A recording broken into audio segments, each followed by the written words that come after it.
यह कहानी है राधनपुर गांव की, जहां आज भी लोग रात को पीपल के पेड़ की तरफ देखने की हिम्मत नहीं करते, क्योंकि वहां एक औरत गोद में बच्चा लिए बैठी रहती है और पूछती है, मेरा बच्चा कहाँ है। राधनपुर एक साधारण सा गांव था। दिन में शांति, खेत, मंदिर की घंटियां, लेकिन रात होते ही यहाँ की हवा भारी हो जाती थी। गांव के आखिरी छोर पर एक पक्का घर था। घर का मालिक था महेंद्र सिंह।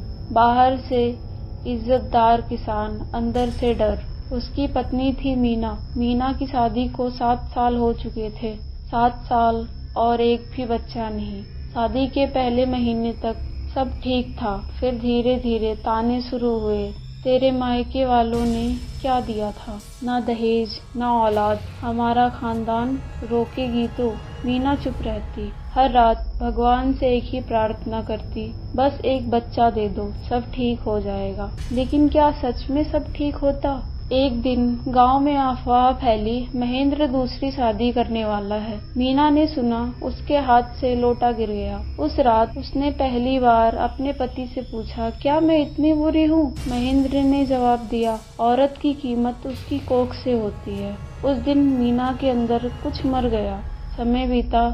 एक सुबह मीना को चक्कर आया। गांव की दाई को बुलाया गया। दाई ने आकर जांच की। वो मुस्कुराई, बधाई हो, तू माँ बनने वाली है। मीना देर तक जमीन पर बैठी रोती रही। खुशी के आंसू थे। अब सब ठीक हो जाएगा, लेकिन नहीं। घर में किसी ने मिठाई नहीं बांटी, किसी ने गले नहीं लगाया। सास बोली, देखते हैं सच में है या नाटक कर रही है। गर्भ के 7वें महीने मीना का शरीर कमजोर होता जा रहा था। खाना कम खाना, काम ज्यादा करना।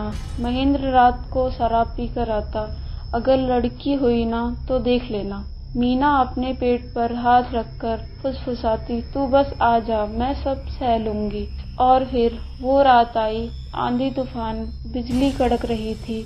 मीना को प्रसव पीड़ा शुरू हुई। दाई को बुलाया गया। 2 घंटे बाद एक बच्चे की पहली चीख पूरे घर में गूंजी। लड़का था, लेकिन उस कमरे में कोई खुशी की आवाज नहीं आई। क्यों? क्योंकि बच्चा नहीं रो रहा था। दाई के चेहरे पर डर था। बच्चा सांस नहीं ले रहा। मीना चीखी, मेरा बच्चा मुझे दो। लेकिन महेंद्र ने उसे बच्चे को छूने नहीं दिया। अपशकुन है ये। दाई ने धीरे से कहा, अगर पहले से ध्यान रखा होता तो बच सकता था। मीना ने सुना, और उसकी आंखों में जो भाव था वो इंसान का नहीं था। अगले दिन गांव में खबर फैली, बच्चा मरा हुआ पैदा हुआ। बिना संस्कार, बिना किसी रस्म के उसे खेत के पीछे गाड़ दिया गया। मीना को बताया भी नहीं गया कि उस बच्चे को कहाँ दफनाया गया। उस रात मीना गायब हो गई। कमरे में सिर्फ खून के निशान थे। दरवाजा अंदर से बंद था और वो कहीं नहीं। 3 दिन बाद पहली बार आवाज आई, खेत की तरफ से, बच्चे के रोने की आवाज। गांव वालों ने सोचा भ्रम है, लेकिन चौथी रात पीपल के नीचे एक औरत दिखी, गोद में कुछ झुलाती हुई। पास जाने की हिम्मत किसी में नहीं थी। बस एक बूढ़ा किसान थोड़ा आगे बढ़ा और उसने सुना, मेरा बच्चा कहाँ है? उसने चेहरा देखा, वो मीना थी, लेकिन उसकी आंखें काली, पूरी काली। अब हर रात वही होता। महेंद्र के घर में चीजें गिरती, दीवारों पर बच्चे के छोटे छोटे हाथों के निशान उभरते, पालने के हिलने की आवाज आती, जबकि घर में कोई बच्चा नहीं था। एक रात महेंद्र ने साफ देखा, मीना उसके बिस्तर के पास खड़ी थी, गोद खाली थी। वो मुस्कुराई, तूने मेरा बच्चा छीना। महेंद्र चीखा, हाँ मैंने तेरा बच्चा छीना, क्या कर लेगी? यह सुनते ही मीना की आंखें लाल हो गई और वो गुस्से से गुर्राने लगी और मीना चुड़ैल के रूप में बदल गई। अगली सुबह महेंद्र खेत में मिला, ठीक उसी जगह जहाँ बच्चे को दफनाया गया। उसका गला दबा हुआ था और मिट्टी पर छोटे छोटे पैरों के निशान थे। दूसरे दिन से सास को मीना दिखाई देने लगी। वह किसी को देखकर जोर जोर से मीना का नाम लेकर रोने लगती। वो हर रात दरवाजा पीटती, बहू मुझे माफ कर दे, लेकिन जवाब में सिर्फ एक आवाज आती, बच्चे के रोने की। कुछ ही दिनों में वो भी मर गई, दिल का दौरा पड़ने से। लेकिन मरने से पहले उसने एक बात कही, वो उसे ढूंढ रही है। उसे उसका बच्चा नहीं मिला। गांव में तांत्रिक बुलाया गया। उसने खेत की मिट्टी उठाकर सूंघी।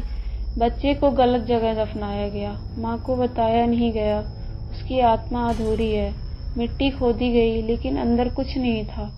बच्चे का शरीर गायब था, सिर्फ एक लाल कपड़ा और छोटे छोटे नाखूनों के निशान। तांत्रिक बोला, वो अपने बच्चे को लेकर जा चुकी है, लेकिन सवाल अभी भी वही है, उसे पता नहीं उसका बच्चा कहाँ है। आज भी अगर आप राधनपुर के खेतों के पास 12 बजे के बाद जाएं तो हवा अचानक ठंडी हो जाती है और पीपल के नीचे एक साया दिखता है, गोद में बच्चा लिए, धीरे धीरे झुलाती हुई। और अगर आप उसकी तरफ देख लें तो वो आपसे पूछेगी, तुमने मेरा बच्चा देखा है? कहते हैं जो जवाब नहीं दे पाता वो अगली रात फिर दिखाई नहीं देता, लेकिन इस बार वो गोद में बच्चा नहीं आपको झुला रही होती और पूछती, अब समझ आया माँ अपने बच्चे को क्यों ढूंढती है।